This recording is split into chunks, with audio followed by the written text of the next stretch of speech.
Video like जरूर कर लीजिए और ऐसे वीडियो लगातार फ्री में पाने के लिए चैनल को तुरंत सब्सक्राइब कर लीजिए और बेल आइकन को जरूर टैप कर लीजिए ताकि आगे भी सारे वीडियो आपको मिलते रहे। यूट्यूब में फॉलो करते हैं तो प्लीज ये वाला फ्री टेलीग्राम चैनल जरूर ज्वाइन कर लीजिएगा। सारे नोटिफिकेशन सारे अपडेट यहीं पे आते हैं, ध्यान रखिए। दोस्तों, मैं Kirti Goyal study for civil service में आप सभी का स्वागत करती हूँ। जो भी बच्चे यूपी पीसीएस एग्जाम की प्रिपरेशन कर रहे हैं वो स्टडी फॉर सिविल सर्विस का पेड कोर्स ज्वाइन करके कंप्लीट प्री प्लस मेंस की तैयारी कर सकते हैं। ज़्यादा जानकारी के लिए डिस्क्रिप्शन बॉक्स में जो नंबर दिए गए हैं उन पर मैसेज करके आप जानकारी ले सकते हैं या स्टडी फॉर सिविल सर्विस के ऐप पर जाकर आप कोई भी कोर्स परचेज कर सकते हैं। और मैं आपको बता दूं, जैसे कि अब 15 अगस्त 2025 आने वाला है, ठीक, तो डिस्काउंट ऑफर भी चल रहा है, तो आप ऐप पर जाकर देखकर आप फायदा ले सकते हैं। आपको एक कूपन कोड अप्लाई करना पड़ेगा जो है ज्ञान सर। और आज हम इस लेक्चर में क्या करने वाले हैं, हिस्ट्री के पीवाईक्यू करेंगे। डेली आपको ये क्लास जो है प्रोवाइड होती है। चलिए करते हैं आज हम स्टार्ट। और ये हमारा आज लेक्चर कौन सा है, 20। तो बिना देरी किए करते हैं, चलिए हम स्टार्ट। सबसे पहले हम देखते हैं अकबर के शासनकाल की निम्नलिखित घटनाओं का काल क्रमानुसार व्यवस्थित कीजिए। आपको पता है पीसीएस सबसे ज्यादा ऐसे क्वेश्चन पूछता है क्रोनोलॉजिकल्स में लगाने वाले, ठीक है। तो सबसे पहले का है जजिया कर की समाप्ति, इबादत खाना उसका निर्माण, या फिर महजर पर हस्ताक्षर, दीन इलाही की स्थापना। तो इसको हमें कर्म से लगाना है।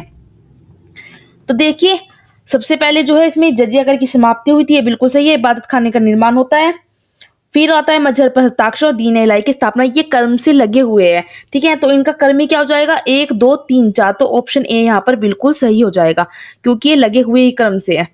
चलिए बात करते हैं हम अगले क्वेश्चन की। अगला क्वेश्चन क्या है, मुगलों एवं मेवाड़ के राणा के मध्य चित्तौड़ की संधि, चित्तौड़ की जो संधि थी किस शासन के शासनकाल में हस्ताक्षरित हुई थी। तो अकबर, जहांगीर, शाहजहां या फिर औरंगजेब। तो यहाँ पे आपका जो करेक्ट आंसर हो जाएगा वो आपका क्या हो जाएगा, जहांगीर। जो मुगल और मेवाड़ के राणा के बीच चित्तौड़ की संधि हुई थी वो जहांगीर के शासनकाल में हुई थी, ठीक। बात करते हैं हम आगे क्वेश्चन पे।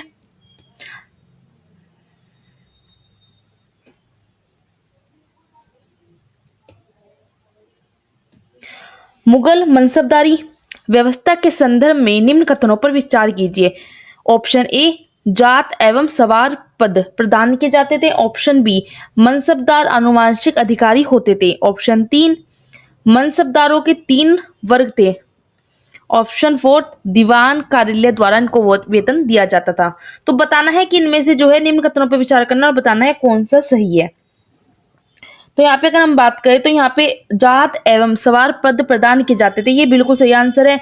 और मनसबदारों के 3 वर्ग थे, ये भी सही है। तो मतलब ऑप्शन ए और ऑप्शन 3 बिल्कुल सही हो जाएगा। तो यहाँ पे सी यहाँ पे आपका करेक्ट आंसर है, ठीक। चलिए बात करते हैं हम आगे क्वेश्चन की।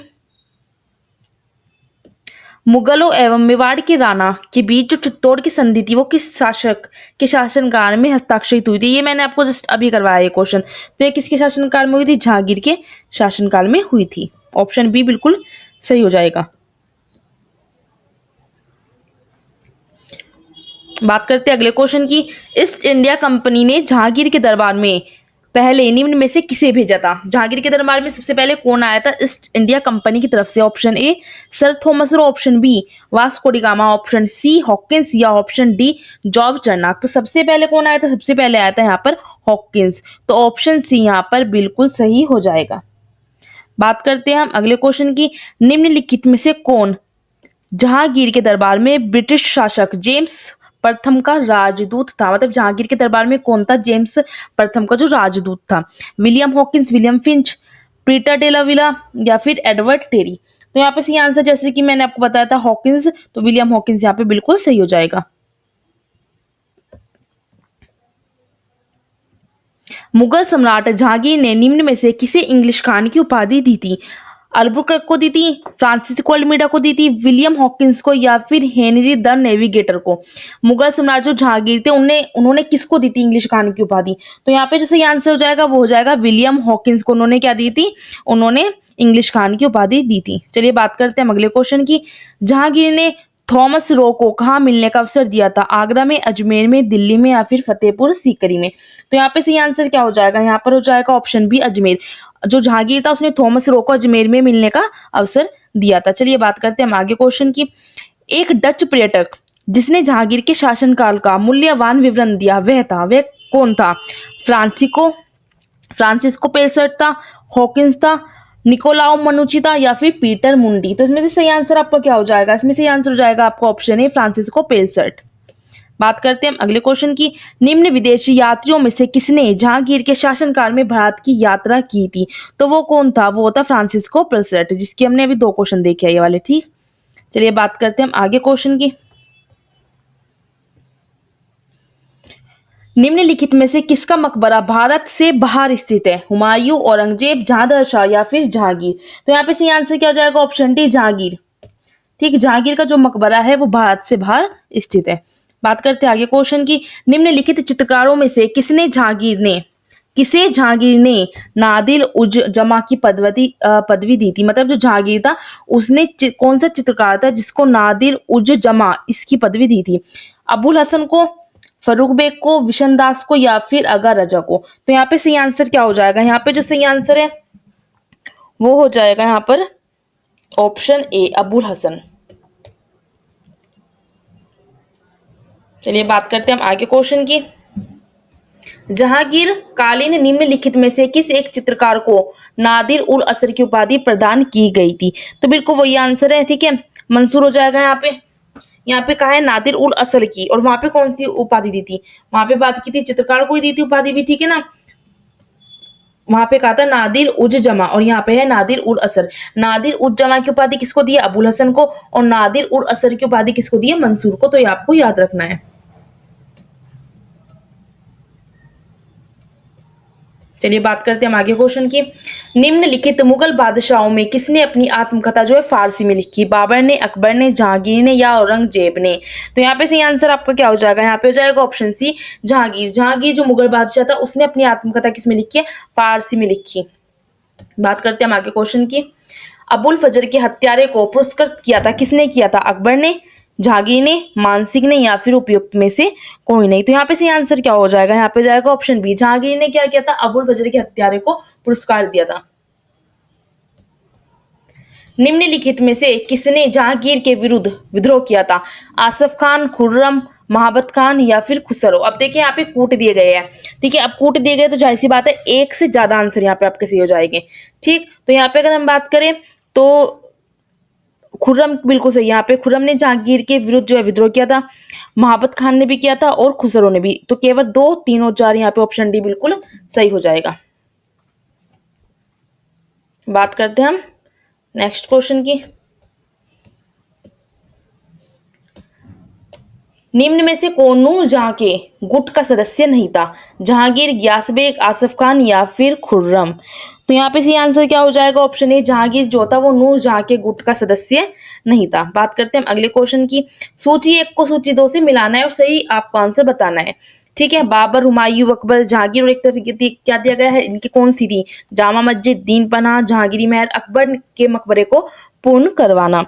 तो यहाँ पे अगर हम सही आंसर देखें तो हो जाएगा बाबर की बात करें जामा मस्जिद बिल्कुल सही है। ठीक, हुमायूं की दीन पना सही है, अकबर का जहांगीरी महल, जहांगीर का अकबरे के मकबरे को पूर्ण करवाना ये भी सही है। तो यहाँ पे तो बिल्कुल सही आंसर दे रखे, तो ऑप्शन ए बिल्कुल सही हो जाएगा क्योंकि ए का 1 सही है, बी का 2 एंड सी का 3 और डी का 4 यहाँ पे करेक्ट हो जाएगा। बात करते चलिए हम अगले क्वेश्चन की। गोविंद महल जो हिंदू वास्तुकला का अप्रतिम उदाहरण है,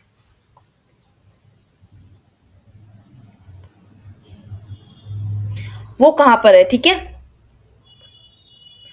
गोविंद महल की बात हो रही है, वो हिंदू वास्तुकला का क्या है? अप्रतिम उदाहरण है। दातिया में है, खजुराहो में है, ओरछा में है या फिर ग्वालियर में है? तो कहाँ पे है ये गोविंद महल? तो अगर हम गोविंद महल की बात करते हैं तो ये यहाँ पे ऑप्शन ए बिल्कुल सही हो जाएगा, दातिया में जो है स्थित है। बात करते हैं हम नेक्स्ट क्वेश्चन की। निम्नलिखित में से कौन सा युग्म सुमेलित नहीं है? देखिए आपको क्वेश्चन ढंग से पढ़ना है, पूछा है नहीं है। ठीक है, तो बात करते हैं अकबर का मकबरा सिकंदरा में, ये बिल्कुल सही है। जहांगीर का मकबरा शाहजहां में, ये भी सही है। शेख सलीम चिश्ती का मकबरा फतेहपुर सीकरी में, ये भी बिल्कुल सही है। शेख निजामुद्दीन औलिया का मकबरा ये अजमेर, ये गलत है। ठीक है, इसमें लिखा है कौन सा सुमेलित नहीं है, तो ऑप्शन डी ही गलत है और यहाँ पे ये आंसर सही हो जाएगा। चलिए अब हम बात करते हैं नेक्स्ट क्वेश्चन की। नेक्स्ट क्वेश्चन में क्या पूछा है? बनारस एवं इलाहाबाद के तीर्थ यात्रा कर की समाप्ति के लिए किसने मुगल बादशाह के सामने बनारस के पंडितों का नेतृत्व किया था? Option A Harnath, option B Jagannath, option C Kavindracharya या ऑप्शन डी कवि हरिराम। तो यहाँ पे आपका सही आंसर क्या हो जाएगा? ऑप्शन सी, जो कविंद्राचार्य है उन्होंने जो है बनारस के पंडितों का क्या किया था? नेतृत्व किया था। बात करते हैं अगले क्वेश्चन की। निम्न में से कौन सा जहां के शासनकाल का राजकवि था? जहां मतलब शाहजहां के, ठीक है, शाहजहां के शासनकाल का राजकवि पूछा है। कलीम, काशी, कुदुशी या फिर मुनीर। तो यहाँ पे सी आंसर हो जाएगा आपका ऑप्शन है कलीम। ठीक, बात करते हैं नेक्स्ट क्वेश्चन की। निम्न में से किस मुगल बादशाह ने दिल्ली के जामा मस्जिद का निर्माण करवाया? अकबर, जहांगीर, शाहजहां या फिर औरंगजेब। ये तो आंसर तो आपको पता ही होगा, शाहजहां ने जो है दिल्ली के जामा मस्जिद का निर्माण कराया था। आ जाते हैं अगले क्वेश्चन पर। निम्नलिखित में से किसने साम्राज्य की राजधानी आगरा से दिल्ली स्थानांतरित की थी? किसने की थी? अकबर ने, जहांगीर ने, शाहजहां ने या फिर औरंगजेब ने।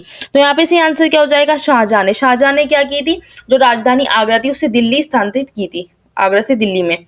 बात करते हैं हम अगले क्वेश्चन की। सूची 1 को सूची 2 से मिलाना है और ऐसे क्वेश्चन पीसीएस सबसे ज्यादा पूछता है, ठीक है। क्रोनोलॉजिकल्स में लगाने वाले पूछता है और ये सूची वाले क्वेश्चन जरूर पूछता है, मेल मिलान वाले होते हैं जो।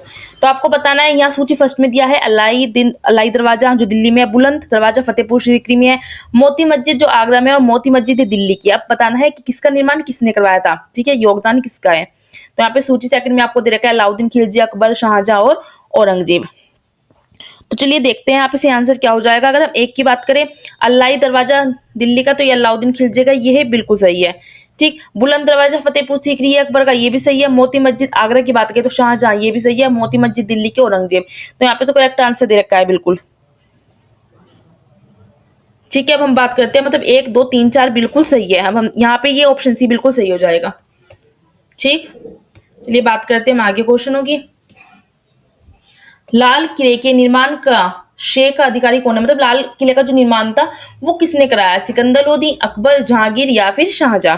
तो यहाँ पे सही आंसर क्या हो जाएगा? ऑप्शन डी, शाहजहां ने क्या करवाया था लाल किले के निर्माण। बात करते हैं आगे। तो उपनिषदों का फारसी में अनुवाद किस मुगल सम्राट के शासनकाल में हुआ था? जो उपनिषदों का फारसी अनुवाद हुआ था, शाहजहां, अकबर, जहांगीर या फिर औरंगजेब। तो यहाँ पे सही आंसर क्या हो जाएगा? ऑप्शन ए, उपनिषदों का जो फारसी में अनुवाद हुआ था ना, वो शाहजहां मुगल सम्राट के शासनकाल में हुआ था। चलिए बात करते हैं हम आगे क्वेश्चन की। इनमें से किसे शाहजहां ने शाह बुलंद इकबार की पदवी दी थी? शाह बुलंद इकबार की पदवी शाहजहां ने किसको दी है? दारा शिकोह को, शुजा को, औरंगजेब को या फिर मुराद को। तो यहाँ पे सही आंसर क्या हो जाएगा? ऑप्शन ए बिल्कुल सही हो जाएगा। दारा शिकोह को इन्होंने जो है शाह बुलंद इकबार की पदवी दी थी। बात करते हैं हम आगे क्वेश्चनों की। ठीक, दारा शिकोह ने किस शीर्षक के अंदर उपनिषदों का फारसी में अनुवाद किया? Option A, option B, option C, option D. 4 आपको दे रखे, बताना है आपको कौन सा इसमें सही है। तो यहाँ पे ऑप्शन डी बिल्कुल सही है, सीरा-ए-अकबर। बात करते हैं हम आगे क्वेश्चन की। सीरा-ए-अकबर के लेखक कौन थे? देखिए बिल्कुल वही वाला क्वेश्चन पूछ लिया सही, ठीक है ना, सीरा-ए-अकबर की भी हम बात ही कर रहे थे। तो यहाँ पे ऑप्शन बी, दारा शिकोह बिल्कुल सही हो जाएगा। नेक्स्ट क्वेश्चन की बात करते हैं।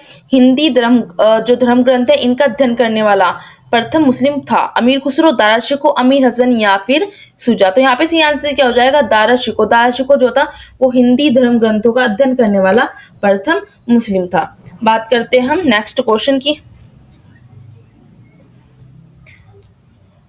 नेक्स्ट क्वेश्चन क्या है? सुप्रसिद्ध कोहिनूर का हीरा, कोहिनूर या तो आपने नाम सुना होगा ना, तो शाहजहां को उपहार में दिया था, किसने दिया था? औरंगजेब ने, मुराद ने, मोहम्मद सईद ने या फिर अबुल हसन कुतुब शाह ने। तो यहाँ पे सही आंसर क्या हो जाएगा? ऑप्शन सी, मोहम्मद सईद, मीर जुमला, इन्होंने जो कोहिनूर हीरा था वो शाहजहां को उपहार में दिया था। किसने दिया था? मोहम्मद सईद। आपको नाम याद रखना है, काफी अच्छा क्वेश्चन है क्योंकि ये। बात करते हैं नेक्स्ट क्वेश्चन की। निम्नलिखित में से कौन शाहजहां के शासनकाल में अधिकांश समय तक दक्कन का गवर्नर रहा था? दारा शिकोह, मुराद बख्श, शाह शुजा या फिर औरंगजेब। तो यहाँ पे सही आंसर क्या हो जाएगा? Option D, Aurangzeb. ठीक, बात करते हैं हम नेक्स्ट क्वेश्चन की। किस मुगल बादशाह ने बलबन के द्वारा प्रारंभ किया गया दरबारी रिवाज सजदा को समाप्त कर दिया था? अकबर ने, जहांगीर ने, शाहजहां ने या फिर औरंगजेब ने। तो यहाँ पे सही आंसर क्या हो जाएगा? यहाँ पे जाएगा ऑप्शन सी, शाहजहां। शाहजहां ने क्या किया था? बलबन के द्वारा जो प्रारंभ हुआ था दरबारी रिवाज सजदा, उसको समाप्त किया था शाहजहां ने। औरंगजेब के किस पुत्र ने विद्रोह करके राजपूतों के विरुद्ध अपने पिता की स्थिति दुर्बल कर दी थी? आजम, मोहम्मद अकबर द्वितीय, मुअज्जम या फिर कामबख्श?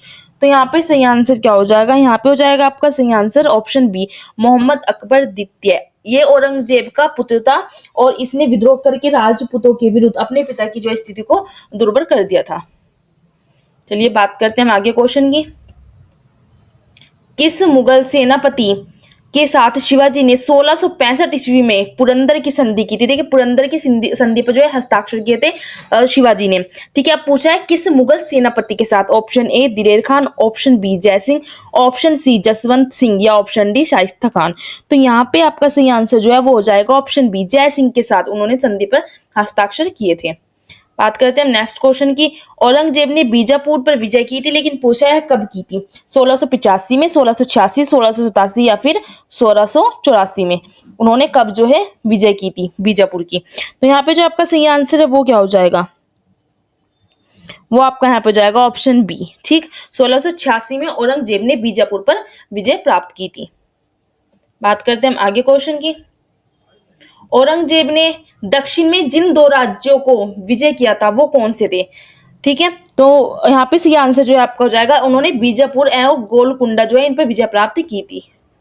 बात करते हैं हम आगे क्वेश्चन की। मुगल सम्राट जिसने सर्वाधिक संख्या में हिंदू अधिकारियों के नियुक्ति की थी वो कौन था? अकबर, औरंगजेब, हुमायूं या फिर शाहजहां? तो यहाँ पे हो जाएगा औरंगजेब। औरंगजेब ने सबसे ज्यादा संख्या में हिंदू अधिकारियों की क्या की थी? नियुक्ति की थी। बात करते हैं हम आगे क्वेश्चन की।